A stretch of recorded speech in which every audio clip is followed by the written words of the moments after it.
Shalom, shalom. This video is about Parashat Vayelech.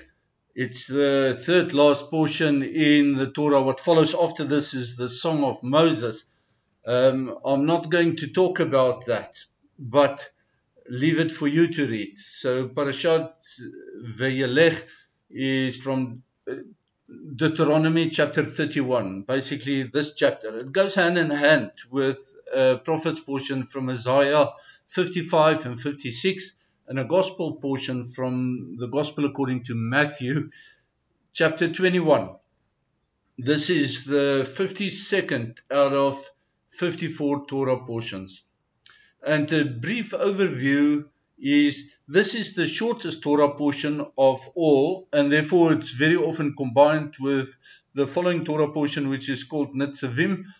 It contains the very well-known expression Chazak, Chazak, V'nit Chazek, that traditionally we would say each time we finish the Torah book in our studies, we would encourage each other by saying Chazak, Chazak, V'nit Chazek.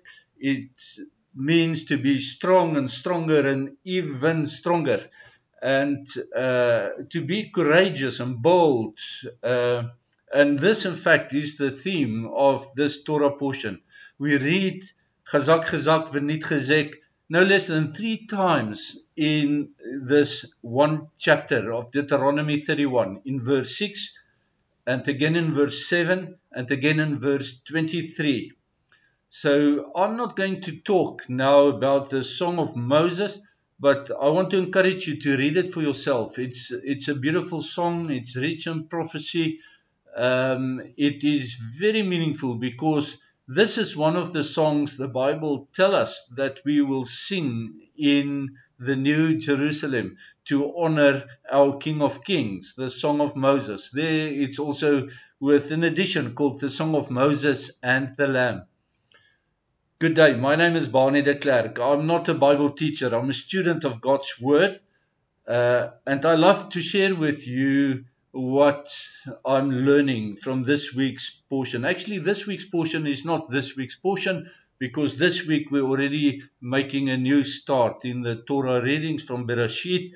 I'm lagging behind because of all the Moedim, the summer festivals, Adonai summer festivals. It started with Yom Teruah and Yom Kippur as a fast, and then Sukkot and Atzeret, Yamamim, the 8th day, the day of great salvation.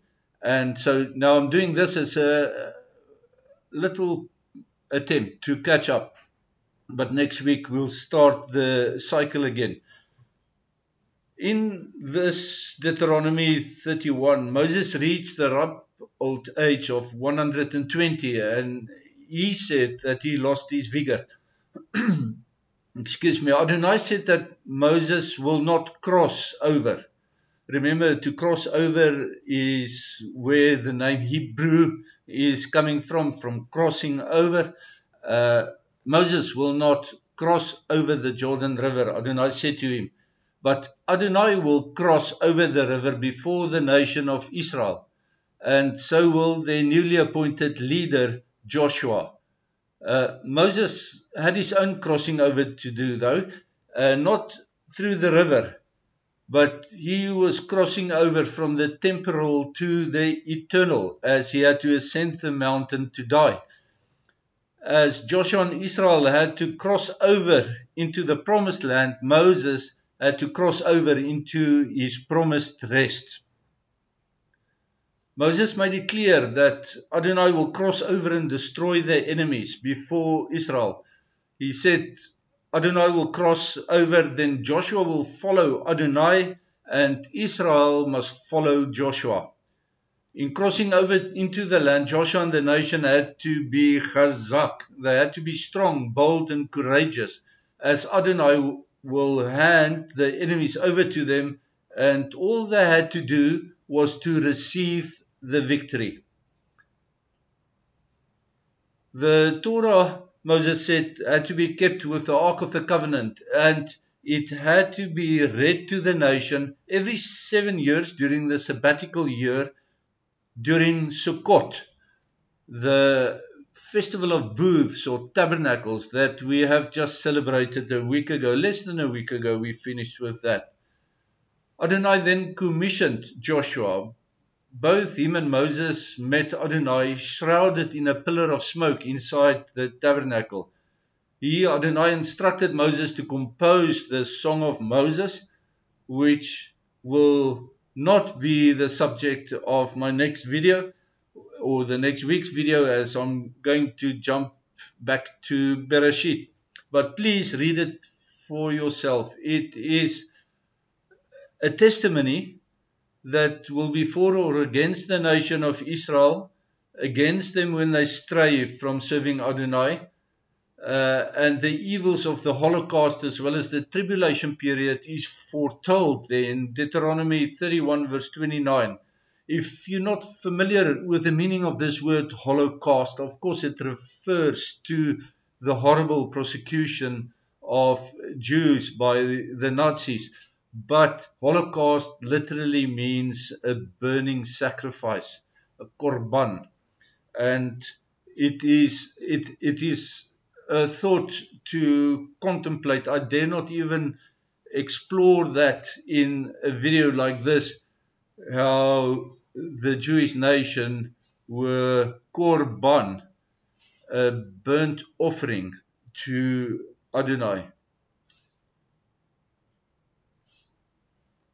In Deuteronomy 31:29, Moses said, "So evil will fall upon you in the latter days." That clearly refers to the Holocaust and also to the coming tribulation. You may or may not have heard about the fun activity in which each Torah verse contains a prophecy for people born in the year that corresponds to that number of the verses written in the Torah. Now, remember I said it's a fun activity. You have to use the Hebrew Torah in this way. The game might have a grain of truth here and there, but that certainly will be diluted or lost if you apply to any other translation of the Torah. Likewise, you have to question which year should be used. You know, when should the count of the year start? At the birth of Yeshua, on the first year Adu Domini AD, or the common period if you like, or should it start on the year of his death, circa 30 AD?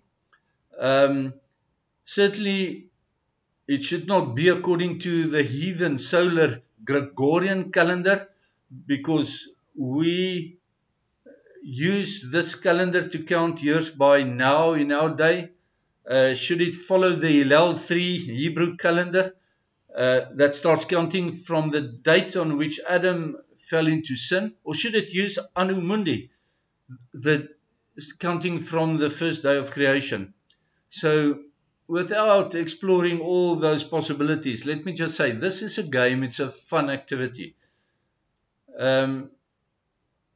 And if you use different years, different translations, it may also just give you different results to the game. So let's just play the game with the Gregorian calendar. We like to keep it clean and simple.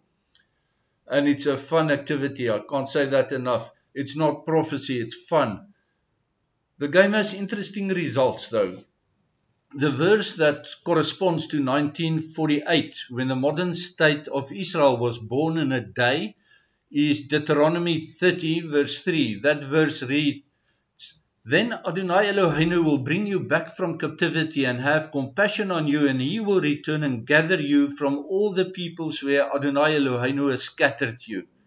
That certainly sounds like a prophecy applied to Israel in the year 1948. The year when Jerusalem was restored to the Jewish people was in 1967 as an outflow of the Six-Day War. And the verse that corresponds to 1967 is Deuteronomy 31 verse 5, and it reads as follows: "Adonai will give them over to you, and you are to do to them according to all the mitzvot that I commanded you." That's important, mitzvot, that I commanded you. This year, 1967, was also the year that Israel won the Temple Mount back.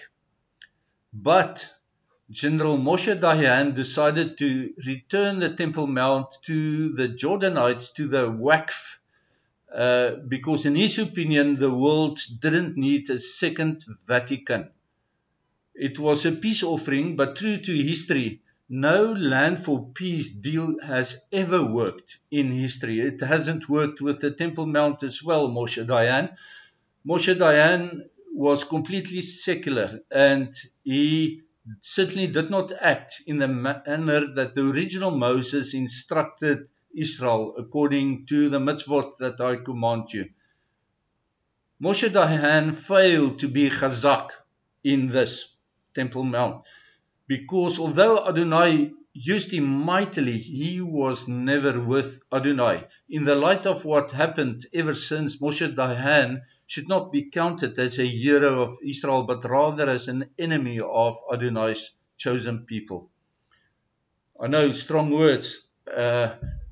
Somebody go tell Moshe Dayan my opinion. Okay, paging back to the Holocaust year, when we play this game, then we go, that's 1939 up to 43, we read in Deuteronomy 29 verse 25 to 28 the following, and I'm going to read it from my Bible. I didn't copy it down, so it's Deuteronomy 29 verse 25. 25 to 28, and I'll read it here. They went and served other gods and bowed down to them, gods they never knew and he had not allotted to them, he being Adonai. So Adonai's anger burnt against that land, bringing on it every curse written in the scroll. Adonai has uprooted them from all their soil in anger and wrath and with great fury, and hauled them into another land, as is the case this day. The secret things belong to Adonai our God, but the things revealed belong to us and to our children forever, in order to do all the words of this Torah. So this is the Torah verse that corresponds to the Holocaust. And you want to play the game some more? It sometimes seems to be hauntingly close to the truth, right? So let's play the game for this year, for 2025. And there we read in Deuteronomy 32 verse 31, surely their rock is not like our rock, even our enemies judge. So look at this. Their rock, the God of the enemies, is not like the rock, the Elohai, Israel. And even Israel's enemies admit that. Their rock certainly refers to these dogs from Hamas. And we just saw their defeat and the return of the hostages after 2 years to the day in captivity, from Sukkot 7 October 2023 to Sukkot in 5786, I should say now, but the Gregorian year 2025. I'm also going to continue playing the game and read the next few verses up to Deuteronomy 32 verse 39, if you like, for the sake of just playing this game up to the year 2032. And it's just for fun, as I said. So let's look at that. Deuteronomy 32 verse 31 up to 39. And I must page another page. We'll start there. Surely their rock is not like our rock, even as our enemies judge. For their vine is from the vine of Sodom and from the terraces of Gomorrah. Its grapes are grapes of poison, bitter clusters on it. Venom of serpents is their wine, poison of vipers, so cruel. It is not stored up with me, sealed up in my treasuries. Vengeance is mine and payback for the time when their foot staggers. Surely their day of disaster is near. What is prepared rushes on them. For Adonai will judge his people, for his servants he will relent. When he sees that strength is gone and no one is left, slave or free, he will say, where are their gods, the rock they took refuge in? Who ate the fat of their sacrifices and drank the wine of their libation? Let them rise up and help you and be a shelter over you. See now that I am he. There are no other gods beside me. I bring death and I give life. I have wounded, but I will also heal, and none can rescue from my hand.